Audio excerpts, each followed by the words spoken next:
Hello students, आज की class में हम पढ़ने वाले हैं स्ट्रिंग टाइप इन पाइथन यानी कि string literals.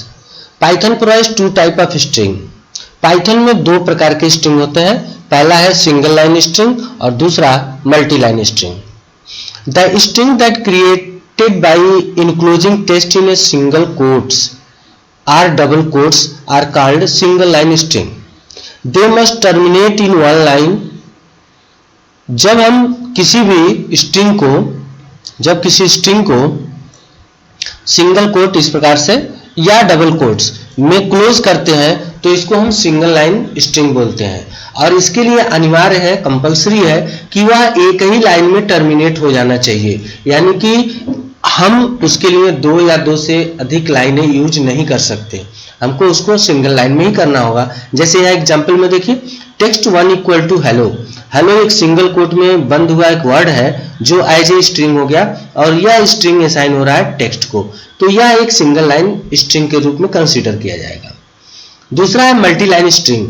A multi line string in Python begins and ends with either 3 quotes or 3 quotes, 3 single quotes or 3 double quotes. यहां पर देखिए 3 सिंगल कोट्स लगे हुए हैं जिसको हम 3 एपॉस्ट्रोफी बोल सकते हैं, और यहाँ पर 3 डबल कोट्स लगे हुए हैं। इससे प्रारंभ होकर के और इसी से बंद होने वाले ऐसे ग्रुप ऑफ मल्टीपल लाइंस को हम मल्टी लाइन स्ट्रिंग बोलते हैं। स्टूडेंट्स, ये टॉपिक हम लोग पहले पढ़ चुके हैं, इसी को हम डॉक स्ट्रिंग भी बोलते हैं। और यहाँ पर मल्टी लाइन स्ट्रिंग के रूप में भी हम उस कॉन्सेप्ट का यूज करते हैं। Any quotes tab or new line in between the triple quotes are considered part of the string। अगर हम इस पाइथन की बात करें तो पाइथन में टैब स्पेस यानी कि इंडेंटेशन का बहुत ही इंपॉर्टेंट रोल होता है पाइथन के लैंग्वेज में कंपाइलर के लिए। लेकिन जैसे ही हम मल्टी लाइन स्ट्रिंग का क्रिएशन करते हैं तो उसमें quotes tab new line in सब का मीनिंग एज ए स्ट्रिंग ही होता है, यानी कि इनका उस पर कोई प्रभाव नहीं पड़ता। Python's indentation rules for blocks do not apply to this to lines inside multi line string. Means इस मल्टी लाइन स्ट्रिंग के अंदर अगर हम देखें तो पाइथन का इंडेंटेशन रूल जो होता है, इंडेंटेशन रूल में हम जानते हैं कि जब भी कोई फंक्शन बनाते हैं तो उसका ब्लॉक्स बनाते हैं, वे सभी रूल इनके अंदर अप्लाई नहीं होते।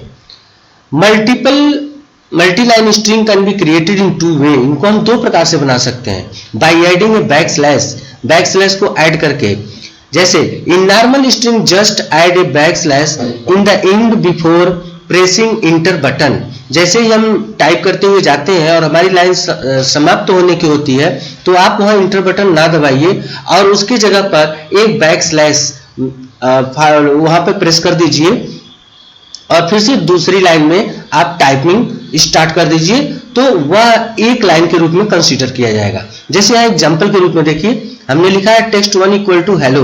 अब यहाँ पे हेलो सपोज करिए कि ये हमारी लाइन समाप्त हो गई यहाँ पे, तो हमने बैक स्लैश लगा करके वर्ड को दूसरी लाइन में लिखा। यहाँ सिंगल कोट से प्रारंभ होकर के सिंगल कोट पर एंड हो रहा है। दिस मीन्स ये 2 लाइन का एक मल्टी लाइन स्ट्रिंग जो कि असाइन हो गया टेक्स्ट 1 को। दूसरा तरीका है बनाने का bye typing the text in triple quotes, जैसा कि हम डॉक स्ट्रिंग में पढ़ चुके हैं। A multi-line string continues on until the including triple quotes are triple apostrophe। आप ट्रिपल कोट या ट्रिपल एपॉस्ट्रोफी से स्टार्ट करिए और तब तक टाइप करते हुए जाइए जब तक कि आपका लाइन एंड ना हो जाए।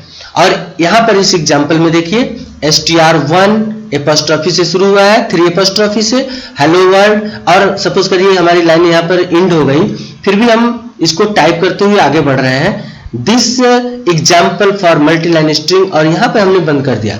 तो अब यहाँ से यहाँ तक 2 लाइन का जो स्ट्रिंग है वह एक मल्टी लाइन स्ट्रिंग के रूप में कंसीडर किया जाएगा।